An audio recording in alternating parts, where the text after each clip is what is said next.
Whew. Wow, it's Thursday. Nobody cares about Thursday. Thursday is just like a gateway to Friday.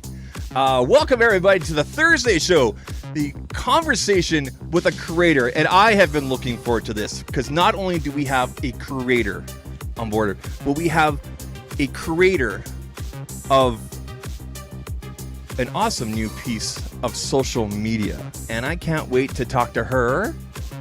A lot of eyebrows there. I know when people start reading articles, like, what? We're going to talk about those parts. We'll keep things light and fun. Thanks again for everybody for joining me tonight. I got to give a quick shout out. Quick little thing here. We got to show this real quick here. We're going to show, where is it? I didn't have it queued up because we're never organized around here. This right here. Quick shout out to my buddy Connor, who made tonight's thumbnail. I've been working on this for like a week or so. And I showed them in my Discord there. I'm like, what do you guys think of my thumbnail? And they're like, kind of sucks. And I'm like, okay, well, and they put this, and I said, Connor, I'm stealing that. So he said, no problem. So thanks again, Connor, TechWiz. The link for his channel is down in the description there. Go ahead and check it out. In the meantime, before we get started, people, before we jump into things, I gotta let you guys know that this stream is powered by StreamYard. Check them out, StreamYard.com. The link is down below. It's the way I've brought in this wonderful person today. And you can bring in up to 10 people. It's very simple. You pick a camera, you pick a microphone, and away you go. There's nothing to download, nothing to install, no software, nothing like that. You can add sound effects, all things like this. Yes, science! Things like that, music, all sorts of great stuff. So again, thanks to StreamYard for taking care of us. We appreciate you streaming for us, powering us. And of course, the music, I can never get this right here. Brought to you by the D and Nick in there at the Creator Mix. Copyright free. Go ahead and check them out. I use them for all my published stuff for the show here. And I'm going to bring down the levels a little bit here while we introduce my guest here. So, Twitter is kind of a cesspool right now, hey? Right? Let's just be honest about it. I guess it depends on your perspective and everything like that.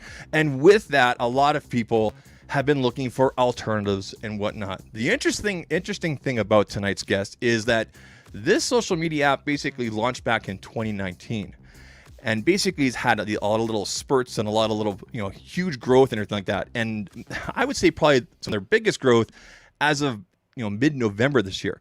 So I took a lot of interest. We've dove into it a little bit. The app is called Hive Social. I guess officially it's called Hive Social, or maybe just Hive. We'll clarify this with our guest. I'm going to bring her in right now. The lovely Raluca, how are you? Raluca, how are you doing this evening? Hi, I'm doing good. Thank you for having me. Perfect, thank you. And I appreciate you making the time with us. Now, I have a list of questions. We're going to be grilling you here. No, it's just a conversation.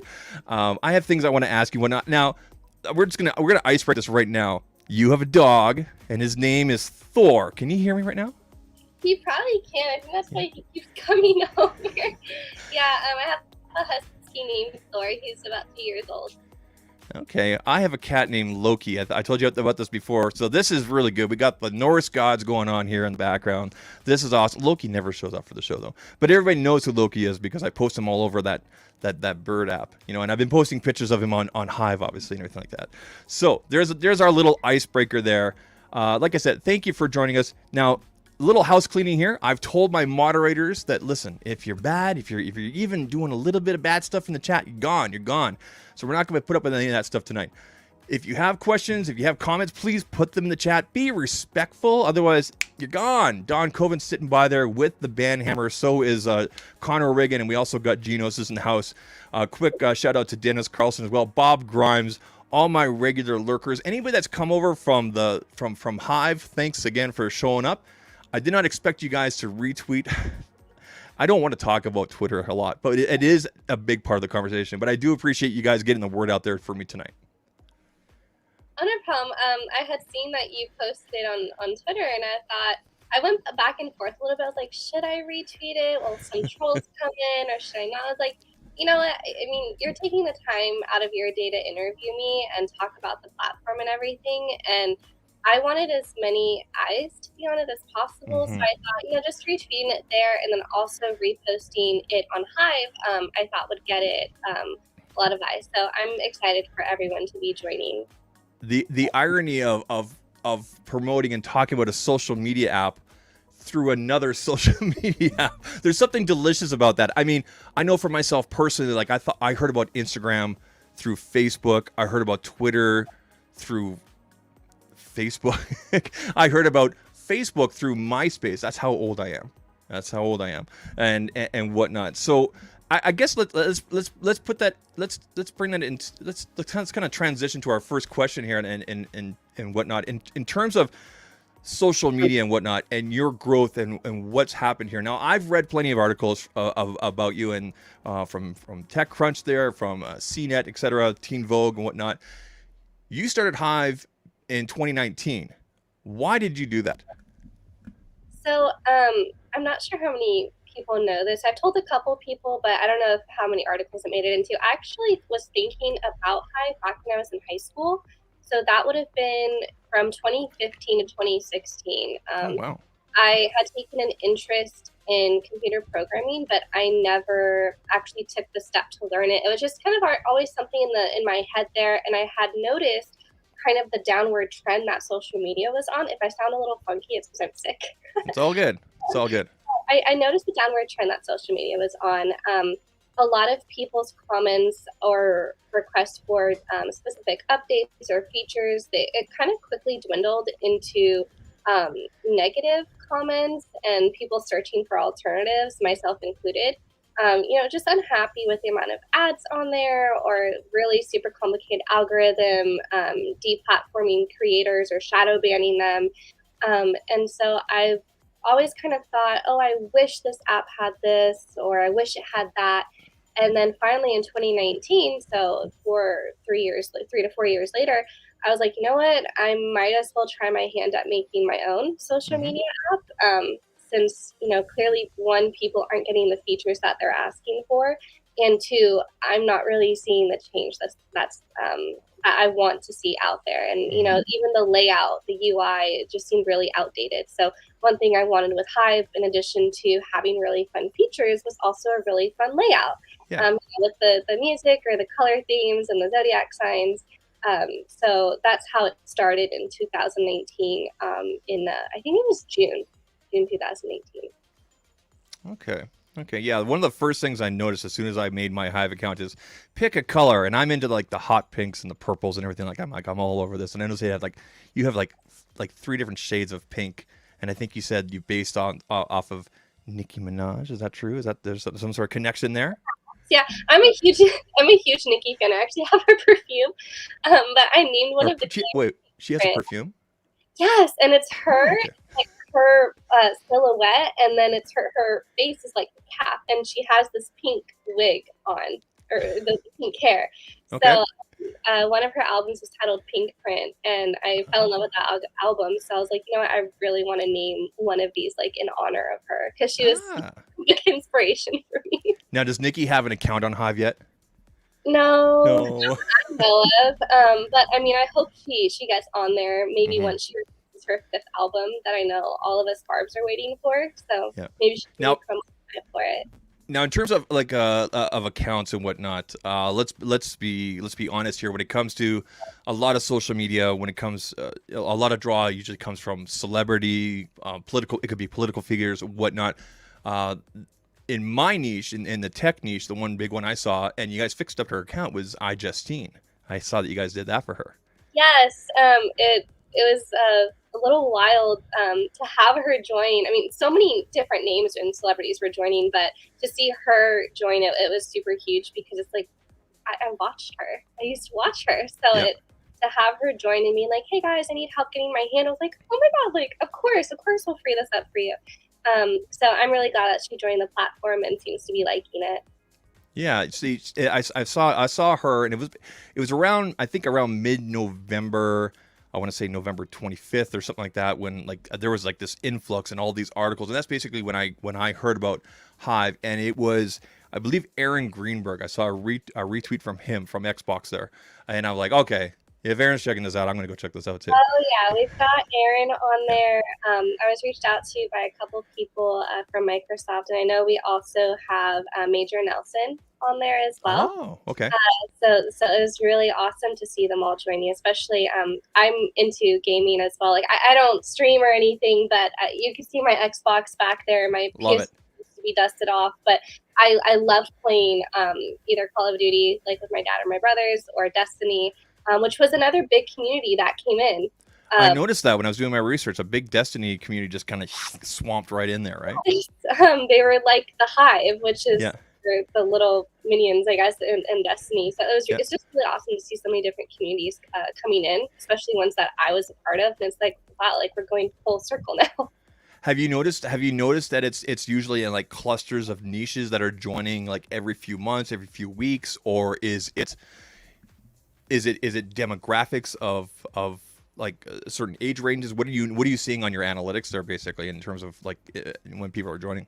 So I'm seeing this on like almost a monthly basis where a lot of different communities will kind of flock to Hive all at once. And then because they come all at once and they have, all their mutuals on there, they tend to stay.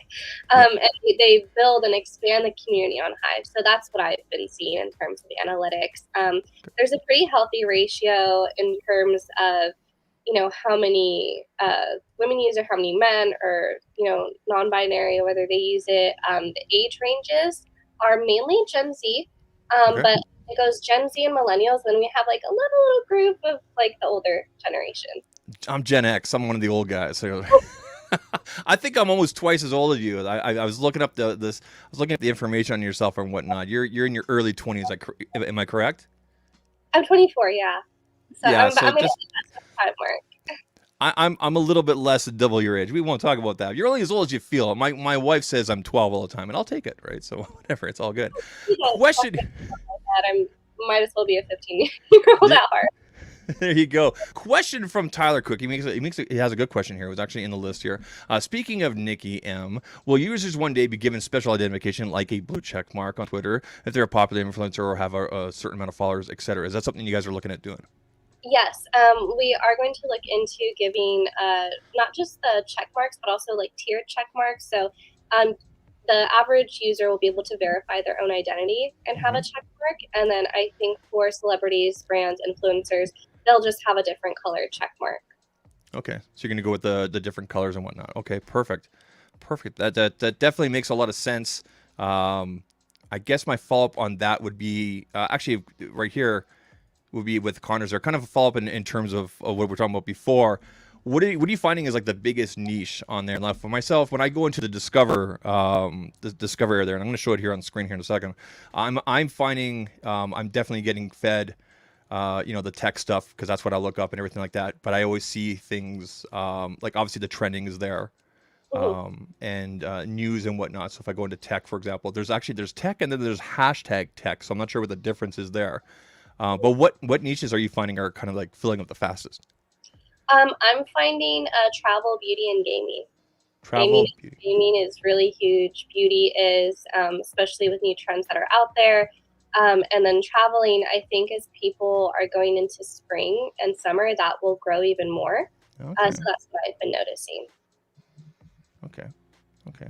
Perfect. Now, I did have a question, kind of a security type question from somebody outside. He's basically tweeted about this. This was a few weeks ago. In terms of how the app is scaling, and I've said this before from when I did my original live stream about a month ago about the app. You guys are still definitely. Would you agree with this saying that Hive is still very much in its infancy, and you're still trying to figure out those cobwebs and things like that? I would say so. Like, I know we've been around since, the first launch was October 2018. I know we've been around for, what, 3.5 years now, but I still consider us to be in infancy just because we weren't always at this point back then. Like, we've always grown. Those very first versions, I think people would be like, well, like, you launched this, because it was very bare bone, like skeletal. And now it's like we are a lot more solid and robust. We have a more unique feel to us, but I would still say that in terms of scalability and growth, like we are still very much in our infancy, especially because I mean we barely passed like 2 million users. So Yeah. And compared to other social media apps with hundreds of millions, it's like those numbers are very far apart. And you know, as we grow, we'll be catching up there. But as of right now, infancy for sure. So my question, my follow up on that, in terms of how you guys are scaling, what are you doing for moderation in order to protect people and to make it more comfortable? One of the common things I've seen, I do a lot of searching of the @Hive Social on Twitter, just because it seems like to be the again, I don't want to talk a lot about Twitter, but it just seems to be the kind of the main thing. And obviously, there's a big connection there. Also, by the way, shout out to Elon Musk. I know you're watching. Please don't ban me. But what are you saying? What are you doing in terms of moderation, and whatnot? Because I know one of the things for a while, like the block feature, hasn't been working for a while. But I know there's an update coming, I think, within the next 24 hours or so, that will fix that. So, have you brought on a moderation team? Are you using an AI to kind of take care of that? What are the plans right now? So we do have both. We're using the Google Vision AI just to really help filter out all that NSFW content that people don't really want to see.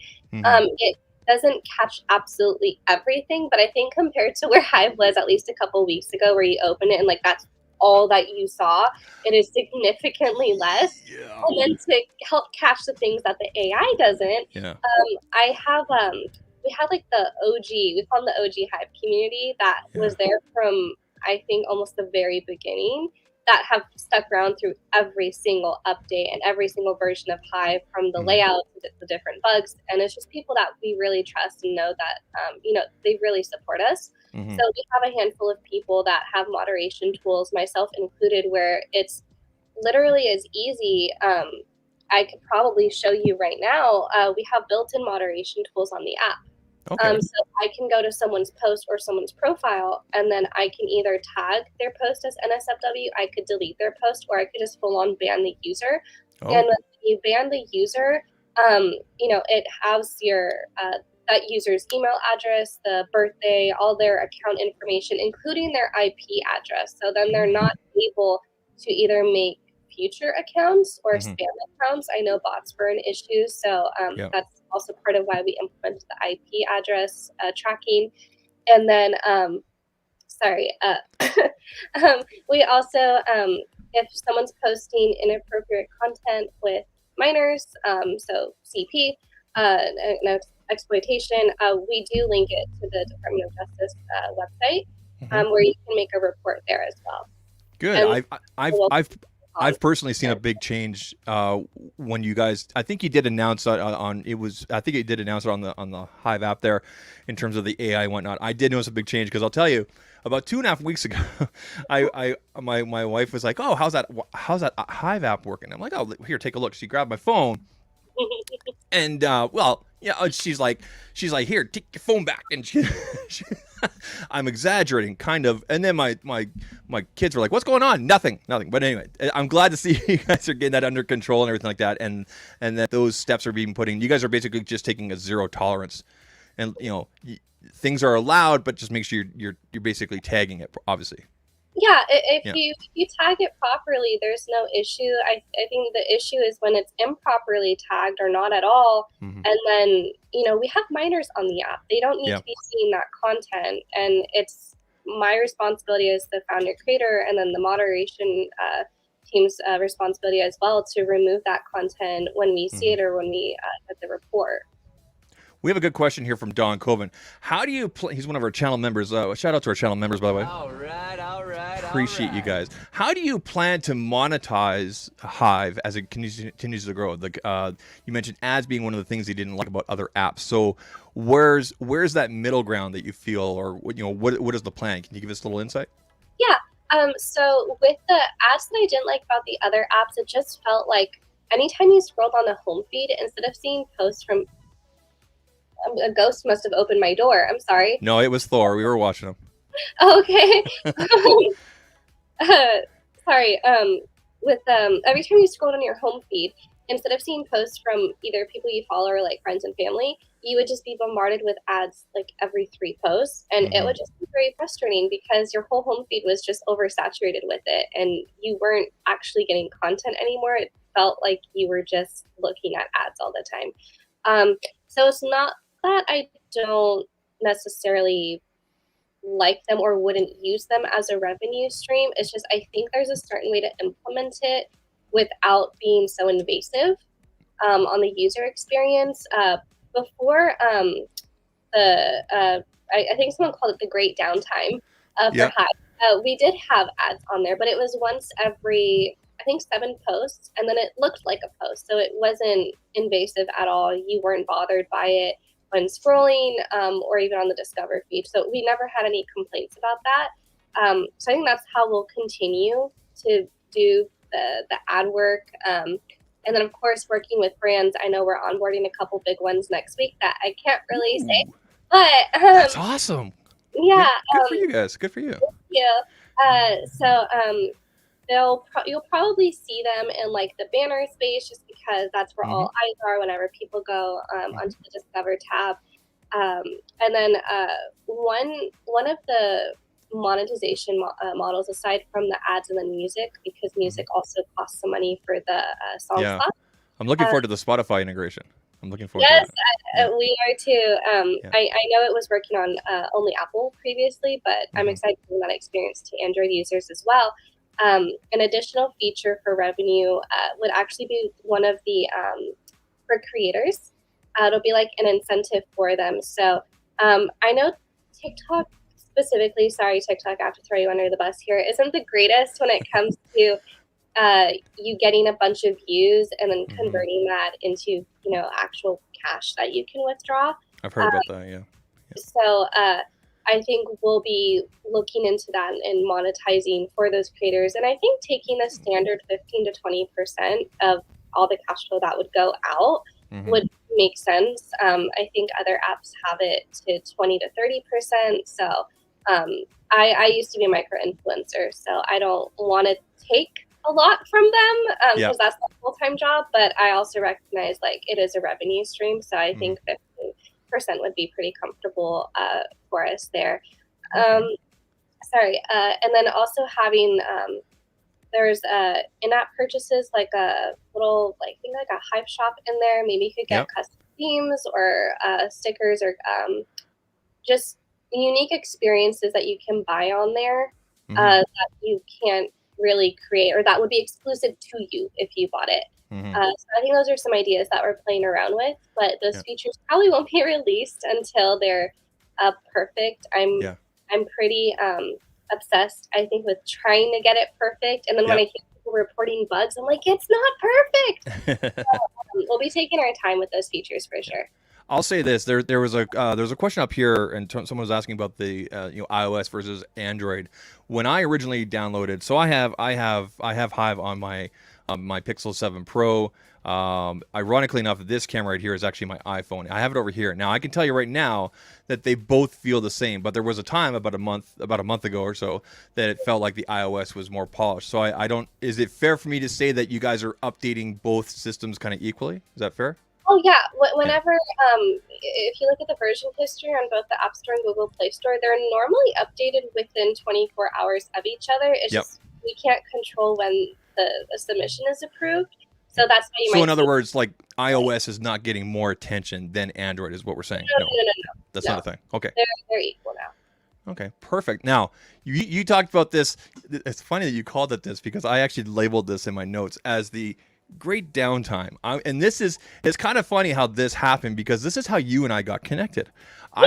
I put out a tweet December 15th saying Hive has been offline since November 30th to take care of some security and stability issues. Last update on Twitter was December 9th in terms of beta tests. Some founder donations have been refunded. The app is no longer on iOS store. What is going on? And you reached out to me via DM on Twitter. Now this has been resolved. Can you talk a little bit more about why you took it offline, what was fixed, and basically where we're at now? Because I know this kind of really, from my view, really kind of hurt your guys' momentum for a bit. So can you expand on what why it was taken down for such a long time? It was close to I mean about 2 or 3 weeks there.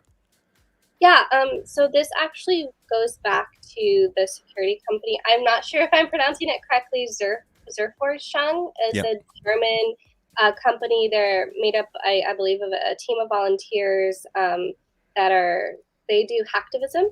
Mm-hmm. And I think that's great. You should always be testing the vulnerabilities of companies and making sure that they're safe.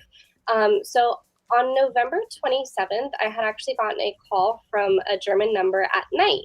It was around 6 or 7 p.m. And I remember I didn't answer it at first because I was like, who's calling me from Germany? And then they called again and I was like, okay, like, hello.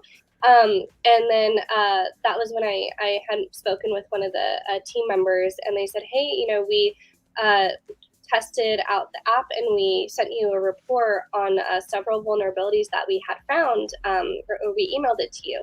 And I was looking through the email and I was like, well, what email did it come from? What's the company name? And I didn't know how to spell it, but I did end up finding it and then I couldn't open the attachment. So I was like, can you guys resend it so I can, open the report and look at it myself with my team?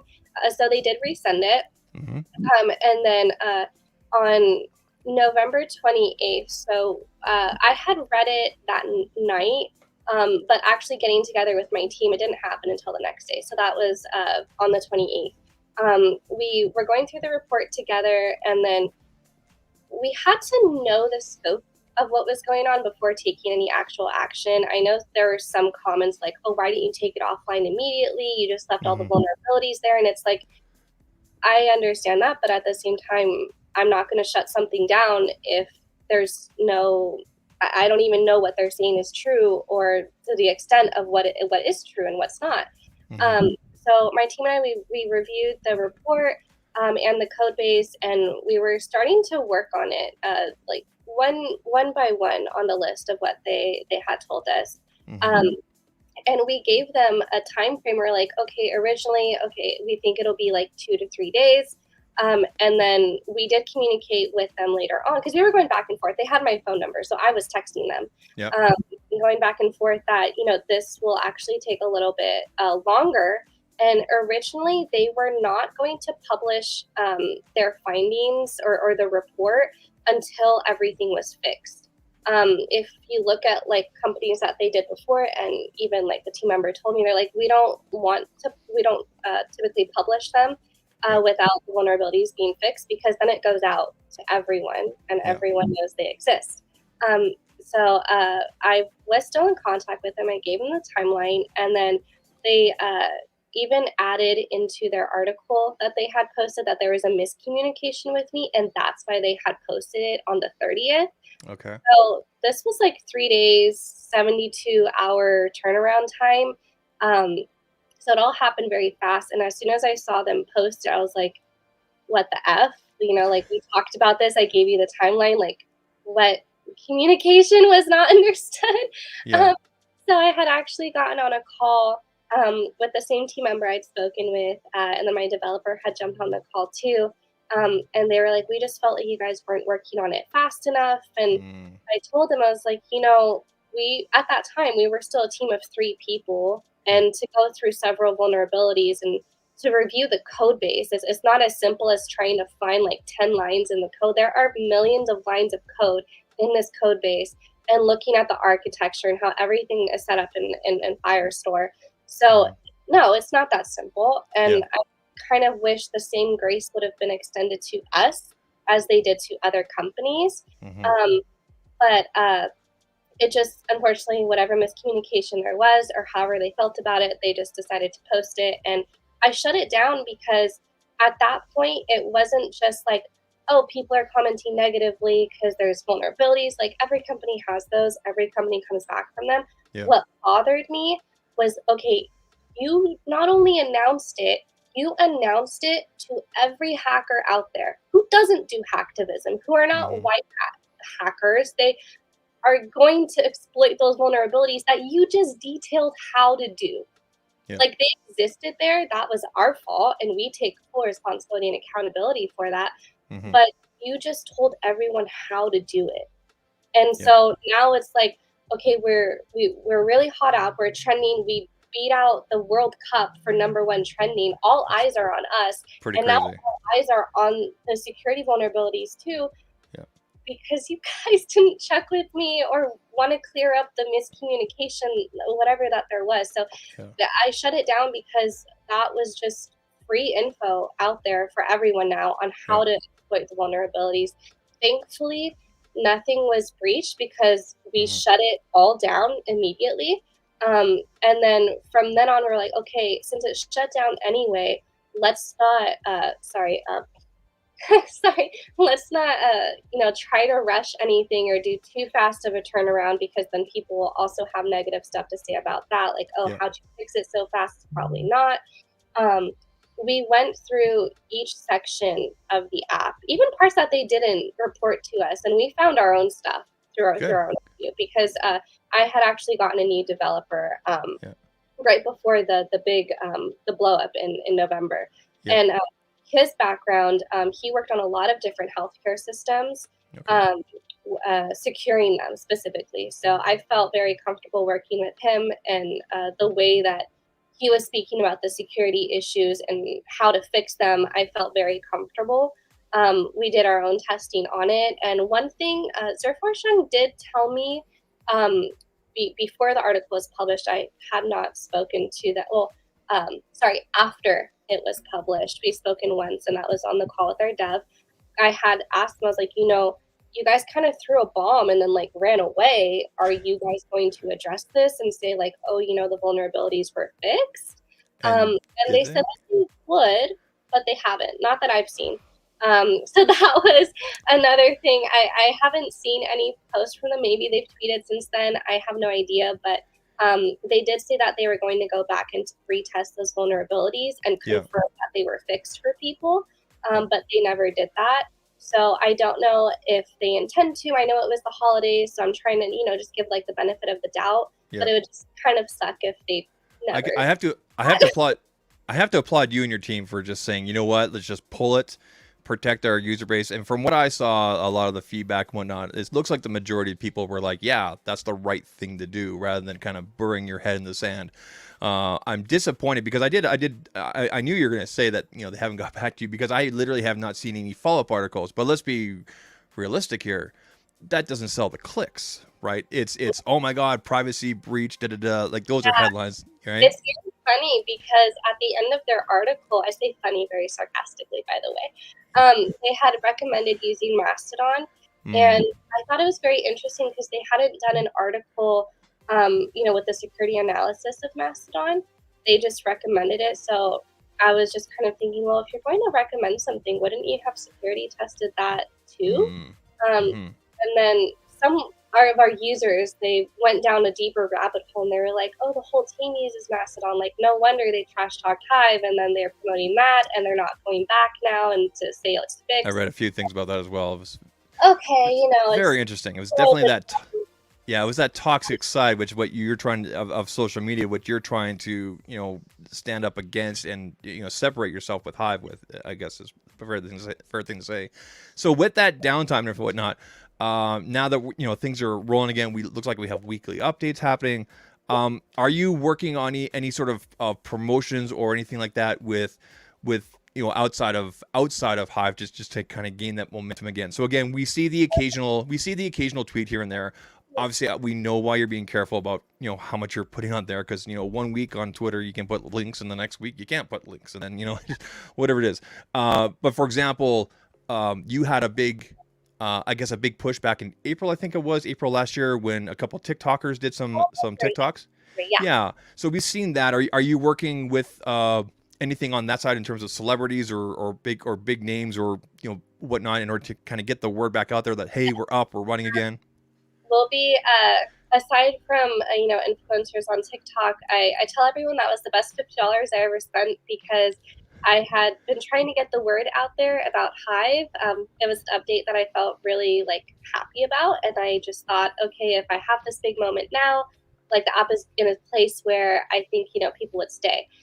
So someone else had commented to me saying, hey, I have around 60,000 followers on TikTok, which, you could DM me if you're interested. We can work something out and I can post it. So I DM'd her. Her name was Imani, and she was great. We agreed on just $50 for the video, and she posted it, and that is what kicked everything off. Anyone else that you heard or read about that posted TikToks afterwards was because of her. Her video went viral pretty much overnight. I do know right now we'll be looking again at TikTok, but also different celebrities and brands who, again, I can't really share the names. That's okay. We understand. I'm really excited to work with them. They saw Hive and, they joined of their own accord. We have some that have emailed us, their town managers, requesting different handles be reserved for them. And then that's what some of the onboarding is for next week. So I think that's the route that we'll be going. Okay.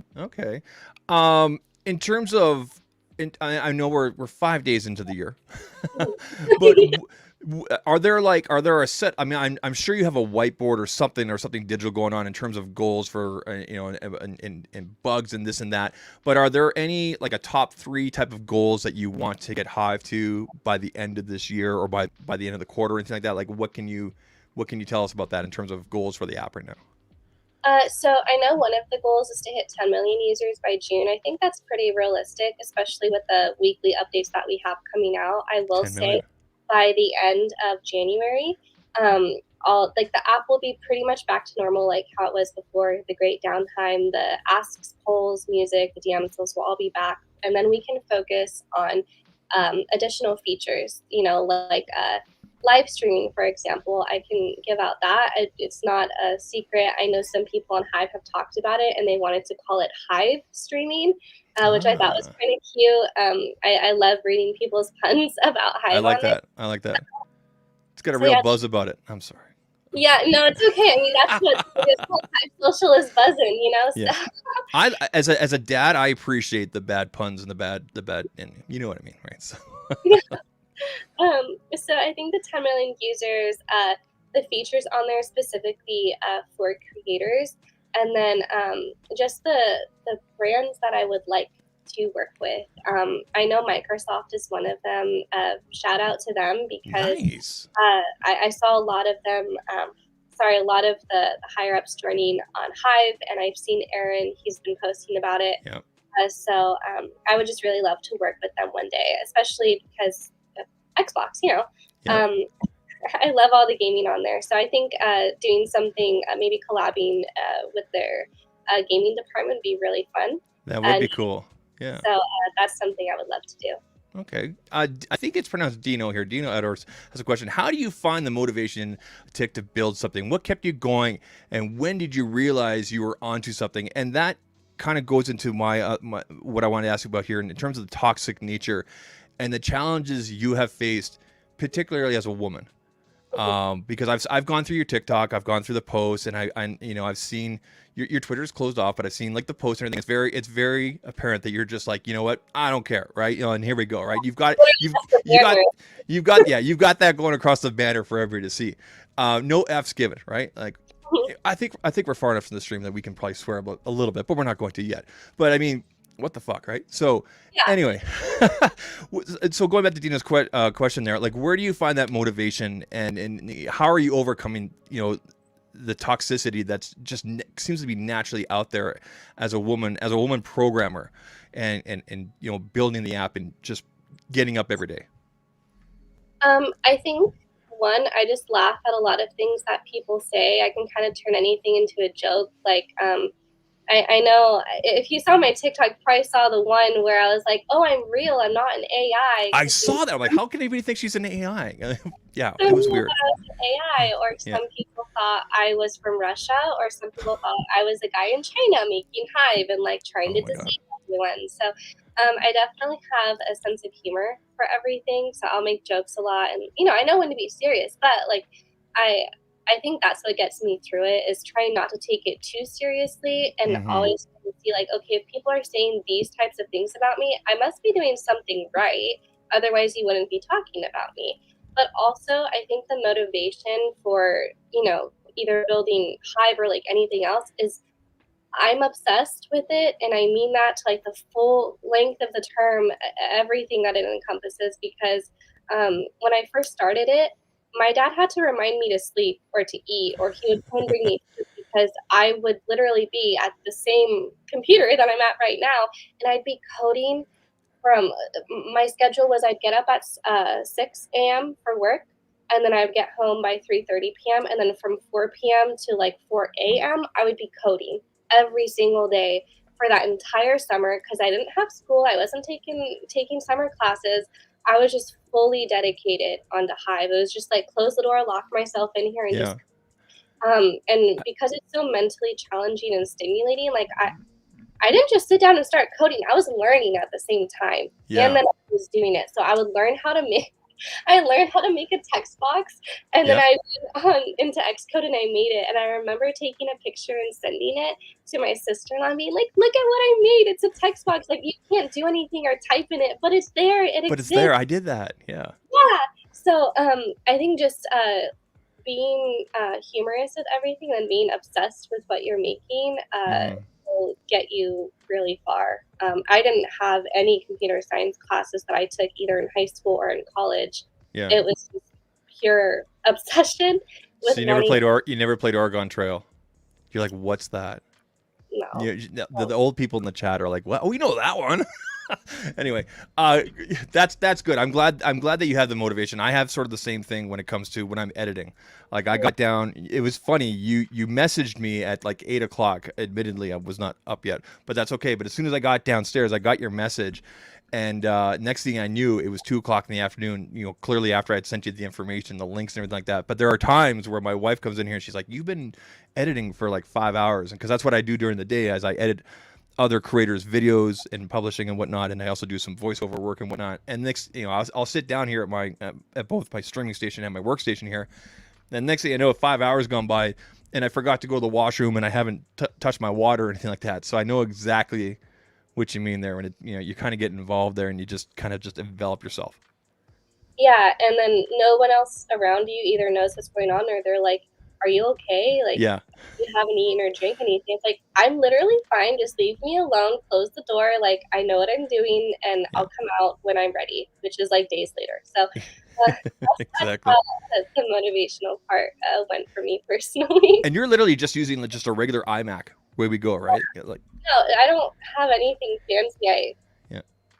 I have my crystals with me and some, like, I have a candle and like I have a little bee that reminds me of like what I'm doing all the time. But I don't have anything fancy. It's just the computer. You're keeping it as I've seen. Like I said, I saw the TikTok, so I saw the Cheetos and the food and what we all have to have our snacks when we're doing our work there. Just a quick shout out to some of my followers here. Michael Pepper says you should get Sting on board. Hive should work with Sting. Do you know Sting? Please tell me you know who Sting is. Please tell me. I don't. Admittedly, I'm sorry. This is great. All right. And as as Connor says, everyone is a busy bee when they use Hive. I mean, the puns are there, people. Bring them on. We love it. We love it. Question for you, Raluca, about privacy. Now, I've gone through your guys' privacy policy there. It's constantly changing and evolving and this and that. This is obviously one of the biggest parts of you wanting to start social media in terms of data mining. You actually talked about this on a couple of TikToks as well. What can you tell us about Hive's privacy policy, data mining or not? What is happening when people sign up? I sign up personally with my phone number because at the time the email wasn't working. That's okay. You got my number anyway. We're texting back and forth. So, but I mean, what can you tell us about in terms of Hive's privacy policy, in terms of people's data and things like that? Mm-hmm. So, like you said, it was one of the biggest reasons that I also started Hive was because all these companies, they mine your data and then they sell it. That's how they make a huge profit. And you don't know what those other companies are doing with your data. They don't have to tell you what they're doing with it. Mm-hmm. So, with us, I mean, once you sign up, anything that you post to Hive, like that's in your little user bucket in Firestore, I mean, that's yours. We don't share that with anybody. We don't sell it to anyone. Mm-hmm. We only like store it for storage purposes. So when you go on your profile, your posts pop up. It's not empty. That's the only reason that the data is even collected, is so that we can populate it to different areas of the app. Okay, so I think I'm catching your cold. Oh, I'm just sorry. kidding. I'm just kidding. Um, that's good. I mean, like I said, are you guys constantly? I guess someone asked about this earlier. We keep on hearing there's 2 or 3 people that run Hive. There's 2 or 3 people. How large is the staff now? So we have Juan Munoz who joined, I think, from a record label. He's now my CMO and COO. Mm-hmm. Winter Mitchell, who's a really great writer, has a lot of different connections in the press and stuff like that. There's me. There's our developer, Josh, and then we have our designer, Estrella, I think, if I'm pronouncing that correctly. Okay. And a 6th person. His name is Pablo. He is a huge. He started off as like a really big supporter in Brazil, and now he heads the Hive Social Brazil page on Twitter. So he handles all that marketing. And I won't give those three's last names because I've already talked with them. No, I don't need names or anything. I just No, it's fine. So the team's about 5 or 6 people or so. Yeah, 5 to 6 people now. Yeah. I mean, everyone has been a really great helping hand with it. I was gonna ask you about the Hive Brazil thing because I was really confused when I was doing my research. I didn't know if it was like a separate, I guess, office or team, but it's literally just a person down there, correct? Or persons, correct? Yeah. Down there. But he's a really great friend. He's been really supportive, so I trust him with running that page. Okay, so everybody's remote. I think you're in California, correct? And yeah. 3 of us or 4 of us are in California, I want to say, and then 1 is in Texas, and the other's in Brazil. Okay, where are you finding? I know we talked about niches earlier. We're gonna kind of circle back to this. I know we talked about niches earlier and whatnot. Where are you finding that most of your people are? Where would you say your top 3? In terms of continents or countries people are coming in from using Hive? I'm going to assume the United States is probably the largest, but I mean, so we have the US, we have Canada, and then we also have Brazil. Okay, cool. All right, yeah, just us little Canadians up here. We're enjoying the Hive.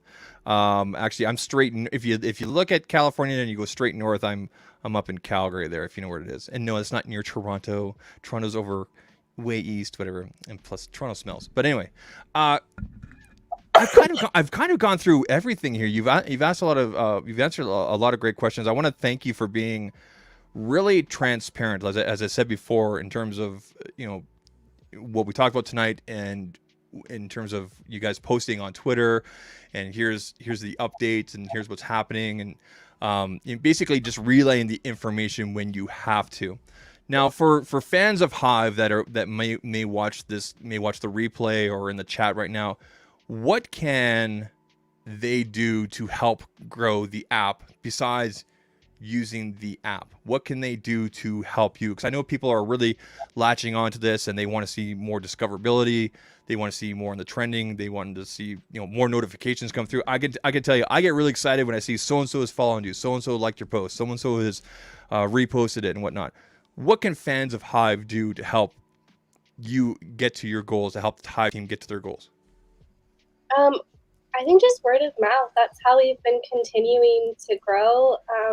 Like I said, that $50 was the only marketing money I ever really spent. Everything else was just word of mouth. So liking, commenting, retweeting, whatever we post on Twitter, or sharing our posts to your stories on Instagram, reposting from within the Hive app itself. I mean, all of those things help us because it helps us reach more people. And then that makes people be like, oh, well, what's Hive? And they make an account and they end up really loving it and staying. So I think supporting us through word of mouth is the biggest thing anyone could do for us. Here's a question from Billabong. What's the most viable place to ask or share bugs? Now, I know you guys have a Discord, for example. And I know that I think there's probably a web app, but where would be the best place? Like someone, for example, the gray screen thing, for example, I know it drives a lot of people, and I think they just need to update their app. For myself personally, one that really bugs me, and I know you know about this, but it's my show, and I'm going to take advantage of this because I got you here. I hate when I hit back on my Android app and it just closes the app. It just drives me nuts. We have that down as a bug to fix for Android, so we'll fix that. where's the best place that people can tell you about, this, here's a bug, or they found something or that needs to be fixed? What's the best way? They can use email support at hivesocial.app. They can DM us, or they could even tag us on Hive. I know a lot of people just put at Hive, like, I'm having this issue, and it pops up in our notifications, and it's just really easy to see and to comment or just make a separate post addressing it if, a couple people have experienced it. Okay, good. Now, I didn't want to talk too much about Twitter and whatnot, but let's be realistic. The majority of people that are probably here watching have heard about, through Twitter because of that explosive growth back in late November and whatnot.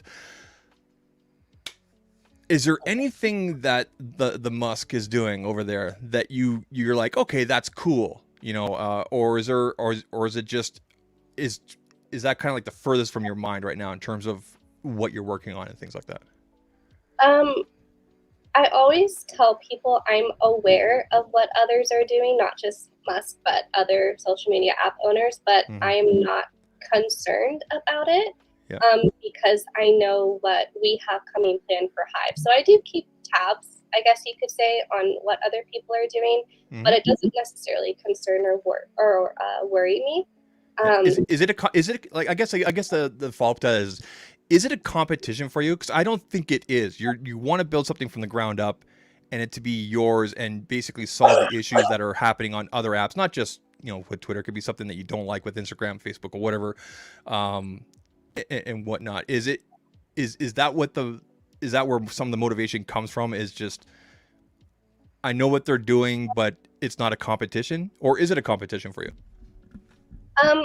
Not for me personally, but whether I want it to be or not, it still is. Hive is still considered either a competitor to Instagram or to Twitter.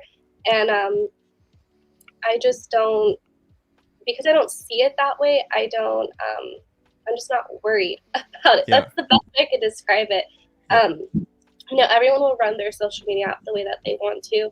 I'm running it a different way because I just see the toxic culture that's on other apps. I see that other creators are being deplatformed or oversaturated with ads, or it's an outdated layout. And it's like, you guys run it however you want. If that's the competition that you want to be in, I'm just doing my own thing with the app and with feedback that I get from our users. So head down, just focus on your users and the kind of people that you want in there. Yeah. That's a fair statement. Okay, good. The way I like to describe Hive is, at least to me, it feels like Twitter and Instagram had a baby, but then was adopted by MySpace. I feel like Aaron Greenberg actually posted a meme like that. He did, yeah. It was very similar. Describe Hive.